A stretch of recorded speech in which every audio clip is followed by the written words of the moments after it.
Hello students, मैं Mona ma'am from Moni education point. बच्चों, आज मैं नया सेशन लेकर आई हूँ जो है संज्ञा के प्रकार। आज हम जानेंगे संज्ञा के प्रकारों के बारे में हम पढ़ेंगे। इससे पहले वीडियो में मैंने आप लोगों को संज्ञा की परिभाषा या संज्ञा के बारे में बताया था। आज हम पढ़ेंगे संज्ञा के प्रकार। तो सबसे शुरुआत करते हैं, संज्ञा के कितने प्रकार होते हैं। हिंदी में मुख्यतः संज्ञा के 3 प्रकार बताए गए हैं। हिंदी में मुख्यतः संज्ञा के 3 प्रकार बताए गए हैं। वो हैं व्यक्तिवाचक संज्ञा, जातिवाचक संज्ञा और भाववाचक संज्ञा। व्यक्तिवाचक संज्ञा, जातिवाचक संज्ञा और भाववाचक संज्ञा। इंग्लिश ग्रामर में संज्ञा के 5 प्रकार बताए गए हैं, लेकिन हिंदी में मुख्यतः 3 ही माने गए हैं, जो है व्यक्तिवाचक संज्ञा, जातिवाचक संज्ञा और भाववाचक संज्ञा। अब देखते हैं हम पहला व्यक्तिवाचक संज्ञा। इसके बारे में हम समझते हैं कि व्यक्तिवाचक संज्ञा क्या है। जैसा कि नाम से ही पता चला है व्यक्तिवाचक संज्ञा, तो यानी व्यक्तिवाचक संज्ञा यानी हम किसी विशेष व्यक्ति के बारे में या किसी विशेष वस्तु या विशेष स्थान के बारे में बात कर रहे होते हैं, तो वो हमारा कहलाता है व्यक्तिवाचक संज्ञा। जैसे व्यक्ति से आप ये भ्रमित मत होइएगा कि व्यक्ति का मतलब होगा कि इसमें सिर्फ व्यक्ति के बारे में ही बात करना है। नहीं, इसमें क्या है, देखिए, विशेष व्यक्ति भी हो सकता है, विशेष वस्तु भी हो सकती है और विशेष स्थान भी हो सकता है।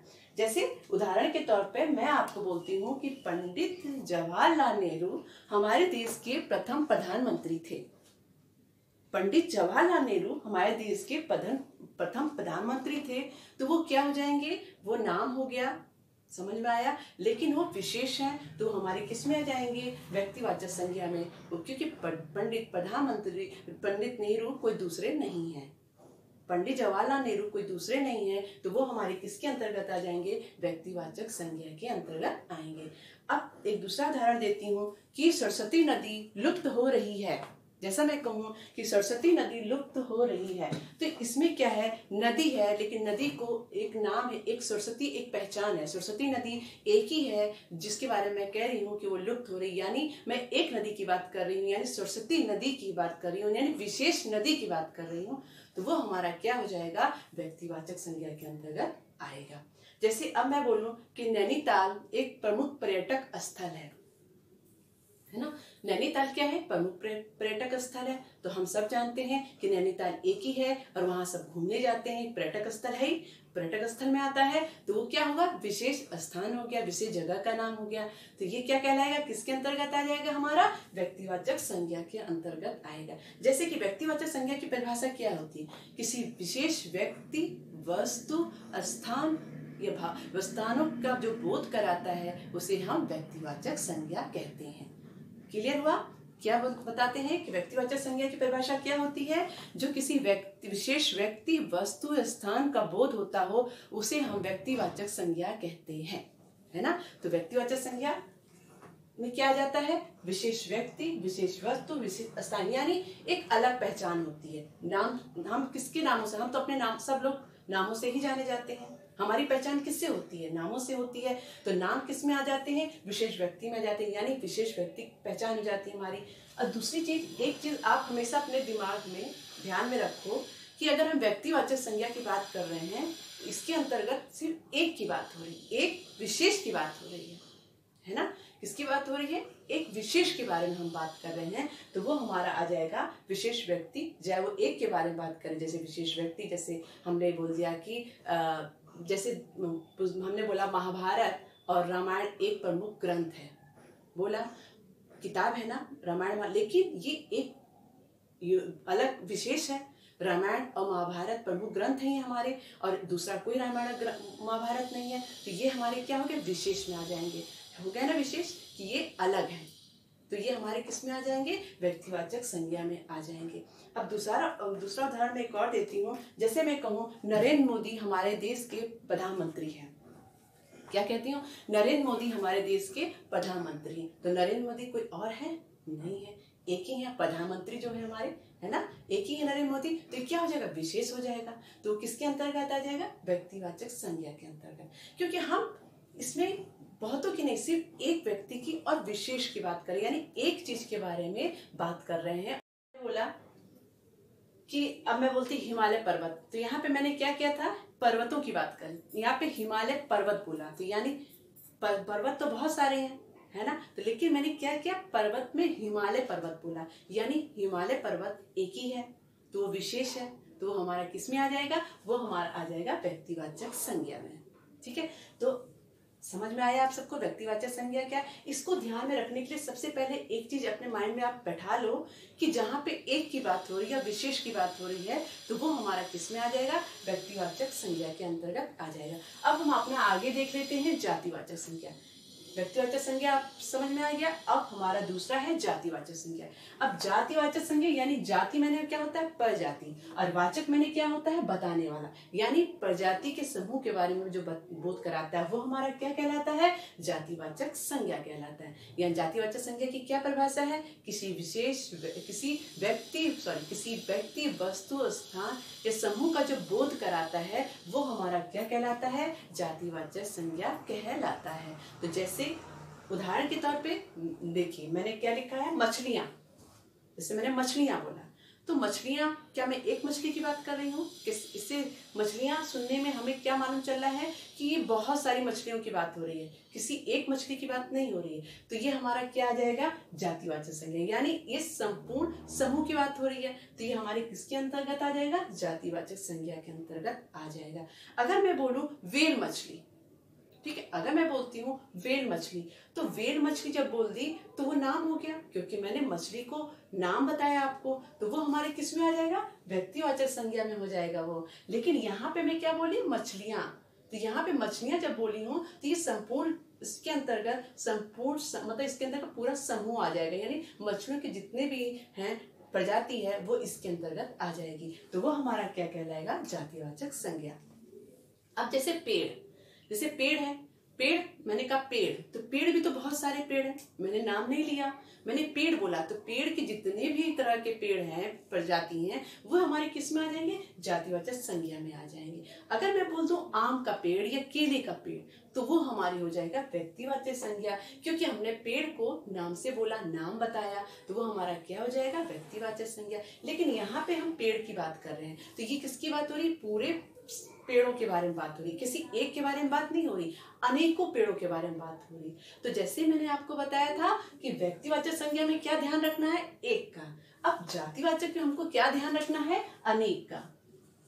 ये सिर्फ मैं आपको एक ट्रिक बता रही हूँ याद करने के लिए, इसको अपने माइंड में बैठाना है। ठीक, ये क्या है, हमको एक का बोध करा रहा है, हमको एक के बारे में बताना है, इसमें क्या है, इस अनेकों के यानी संपूर्ण जाति के बारे में बात कर रहा है, तो ये हमारा क्या हो जाता है, जातिवाचक संज्ञा। इसको सिर्फ आपको अपने माइंड में ध्यान में रखना है कि जहां अनेक की बात हो रही होगी, समूह की बात हो रही होगी, तो वो हमारे किसके अंतर्गत आ जाएगा, जातिवाचक संज्ञा के अंतर्गत आएगा। जैसे अब देखते हैं पुस्तक, मैंने पुस्तक बात बोला, तो पुस्तक तो कोई भी पुस्तक हो सकती है, किसी भी तरह की पुस्तक हो सकती है ना। अगर मैं बोल दूं कि नहीं रामायण, तो रामायण पुस्तक बोला, तो रामायण क्या हो गया, एक नाम दे दिया, तो हमारा क्या हो जाएगा, वो व्यक्तिवाचक संज्ञा हो जाएगा। अब हम देखते हैं लड़का। अब मैंने बोला लड़का, या बोलते हैं लड़के खेल रहे हैं, या वो लड़के खेल रहे हैं बोला, तो लड़के में क्या आ जाएगा, मैंने नाम तो नहीं लिया, लड़के में तो सभी लड़के आ जाएंगे, लड़कों का पूरा समूह आ जाएगा, तो वो हमारा क्या हो जाएगा, जातिवाचक संज्ञा। जैसे पशु पक्षी, पशु भी बोला, तो पशु तो मैं एक पशु में क्या आ जाएंगे, पशु में कोई भी गाय भैंस बकरी जितने भी जानवर हैं वो सारे के सारे किसके अंतर्गत आ जाएंगे, पशु के अंतर्गत आ जाएंगे। तो ये किस में आ जाएगा, ये जातिवाचक संज्ञा हो जाएगा, क्योंकि ये हमें समूह का बोध करा रहा है, किसी एक चीज के बारे में बात नहीं कर रहा है, ये अनेकों के बारे में बात हो रही है। अब जैसे शहर के बारे में, अब मैंने शहर बोला कि बहुत बड़ा शहर है, कौन बहुत बड़ा शहर है, नाम तो नहीं लिया, तो ये हमारा क्या हो जाएगा, शहर। अगर मैं शहर में बोल दूं कि दिल्ली बहुत बड़ा शहर है, तो जब दिल्ली लिख दूंगी कि दिल्ली शहर लिख दूंगी, तो वो हमारा व्यक्तिवाचक हो जाएगा, क्योंकि उसमें शहर में हम पर्टिकुलर एक शहर के बारे में बात कर रहे हैं। लेकिन यहाँ पे सिर्फ शहर है, यानी कोई भी शहर हो सकता है, तो यानी अनेक, समझा, अभी बताया था एक और अनेक बताया, अनेक यानी सारे किसी भी शहर के बारे में बात हो रही है, तो वो हमारा किस में आ जाएगा, जातिवाचक संज्ञा में। इसी तरह जातिवाचक संज्ञा के उदाहरण, जैसे आम भी जातिवाचक संज्ञा के अंतर्गत आएगा।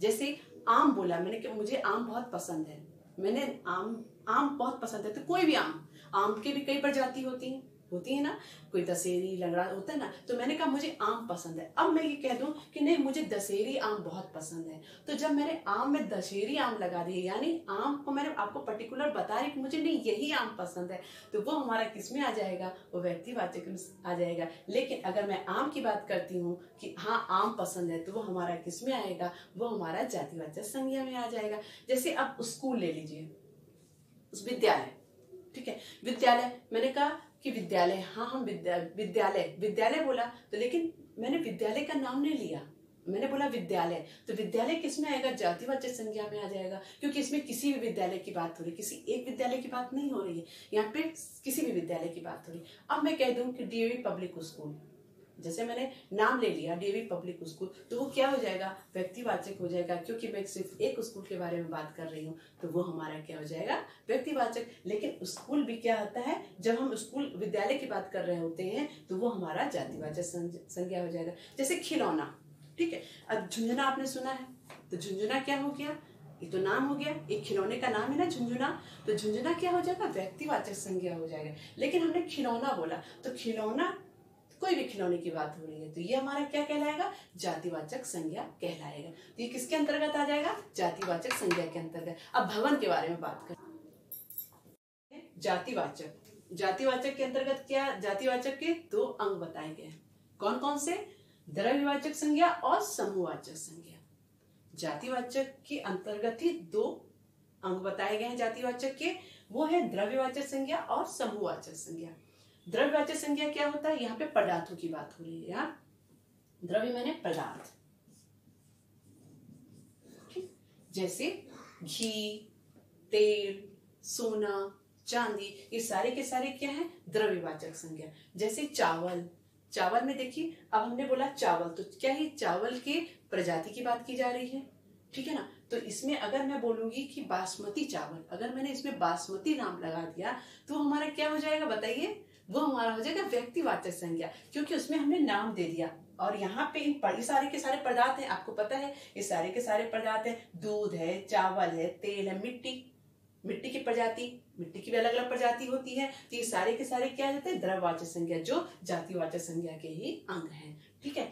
तो अब ये हमारे क्या हो गए, घी, तेल, मिट्टी, सोना, चावल, दूध, ऊन, लकड़ी, ये सारे के सारे हमारे किसके अंतर्गत आ जाएंगे, द्रव्यवाचक संज्ञा के अंतर्गत आते हैं। अब हम आगे बढ़ते हैं, दूसरा है हमारा समूहवाचक संज्ञा। समूहवाचक संज्ञा, जैसे नाम से ही प्रतीत हो रहा है कि समूह की बात की जा रही है, यहाँ पे पूरे समूह की बात की जा रही है, तो वो हमारे क्या हो जाएंगे, समूहवाचक संज्ञा। ये सारे के सारे क्या है, जातिवाचक संज्ञा के दो अंग हैं। जैसे भीड़, जैसे हमने एक भीड़ देखी, तो हम पास में भीड़ देखी, जब हम पास गए तो हमें नाम तो नहीं पता ना कि भीड़ का क्या नाम है, बहुत सारे लोग होते हैं, भीड़ उन्हीं को कहते हैं ना जब बहुत सारे लोग होते हैं, तो वो हमारे सारे क्या आ जाएंगे, समूहवाचक संज्ञा, यानी वो समूह, भीड़ों का समूह, तो हमारा क्या हो जाएगा, समूहवाचक संज्ञा। उसी तरह सेना आपने देखी होगी, आर्मी जब सेना बोलते हैं, तो सेना के अंतर्गत कोई एक आर्मी वाला तो नहीं आता ना, पूरे सेना के समूह के बारे में बात होती है, तो वो हमारा किसके अंतर्गत आता है, समूहवाचक संज्ञा के अंतर्गत आ जाता है। और जैसे टोली, जैसे होते हैं ना बच्चों की टोली, बड़ों की टोली खेलते हैं, जैसे बच्चों की टोली खेल रही है, बड़े हैं, बड़ों की टोली बैठी, तो हम क्या कहें, किसी एक के बारे में बात नहीं करके हम पूरे समूह के बारे में बात करते हैं, तो वो हमारे क्या हो जाते हैं, समूहवाचक संज्ञा। जैसे और देख लेते हैं गुच्छा, जैसे गुच्छा क्या होता है, एक गुच्छा किससे बनता है, बहुत सारे, जब चाबी का गुच्छा देखिए उसमें एक चाबी तो नहीं होती, उस गुच्छे में क्या होती है, बहुत सारी चाबियां, तो उस चाबियों का जो समूह होता है वो किसको क्या कहलाता है, गुच्छा। गुच्छे को क्या कहते हैं, किसके अंतर्गत आता है, समूहवाचक संज्ञा के अंतर्गत आता है। उसी तरह दल, झुंड, ये सारे के सारे क्या है, समूहवाचक संज्ञा के अंतर्गत आते हैं, यानी इससे हमें समूहवाचक संज्ञा का बोध होता है। उसके बाद हम अब अपने आगे बढ़ते हैं, वो है भाववाचक संज्ञा। अब हम देखेंगे भाववाचक संज्ञा क्या है। भाववाचक यानी इमोशन, जैसे मैंने बताया था, भाववाचक यानी हमारे मन में जो भावनाएं होती हैं उनको हम भाववाचक संज्ञा कहते हैं। ये अमूर्त होती हैं, यानी अब देखिए भाववाचक में क्या जाता है, भाववाचक की क्या परिभाषा है, जो किसी अवस्था, गुण, दशा व भाव का बोध कराता है, वो हमारा क्या हो जाता है, भाववाचक संज्ञा। जो अमूर्त होता है, क्या होता है, अमूर्त होता है। अमूर्त माने क्या होता है, जो हमें, जिसको हम छू नहीं सकते, देख नहीं सकते, बस महसूस कर सकते हैं, वही हमारे क्या होते हैं, वो हमारे किसके अंतर्गत आते हैं, भाववाचक संज्ञा के अंतर्गत आते हैं। जैसे प्यार, जैसे हमने कहा प्यार, तो प्यार क्या है, प्यार महसूस किया जाता है, उसको हम देख नहीं सकते हैं ना छू सकते हैं, सिर्फ उसको हम महसूस करते हैं, तो वो हमारा किसके अंतर्गत आ जाता है, भाववाचक संज्ञा के अंतर्गत आ जाता है। जैसे बचपन, जैसे मेरा बचपन बहुत अच्छा था, तो ये क्या है, बचपन को तो हमने देखा नहीं, बचपन को हम छू तो नहीं पा रहे हैं, बस उसको हमने महसूस करते हैं कि हाँ मेरा बचपन बहुत अच्छा था, तो वो हमारा किस में आ गया, वो भाववाचक संज्ञा, यानी हमने उसमें अपने इमोशन को बताया, यानी उसमें हमने अपने अवस्था को बताया, हम तो हमारा क्या कहलाया, वो हमारा भाववाचक संज्ञा कहलाया।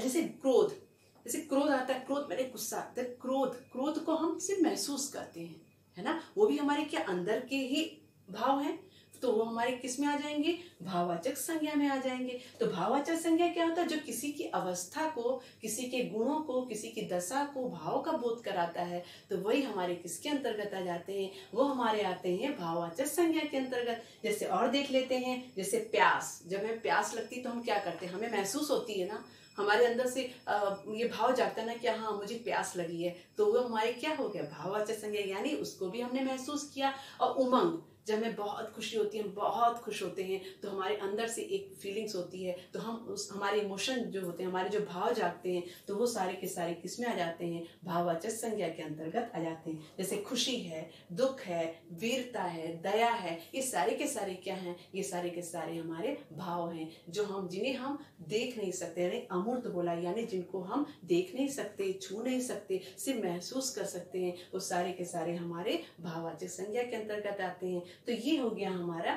आज हमने जाना अपना संज्ञा के प्रकार की, संज्ञा कितने प्रकार की होती है, इनको मैंने अलग अलग आप लोगों को समझा दिया।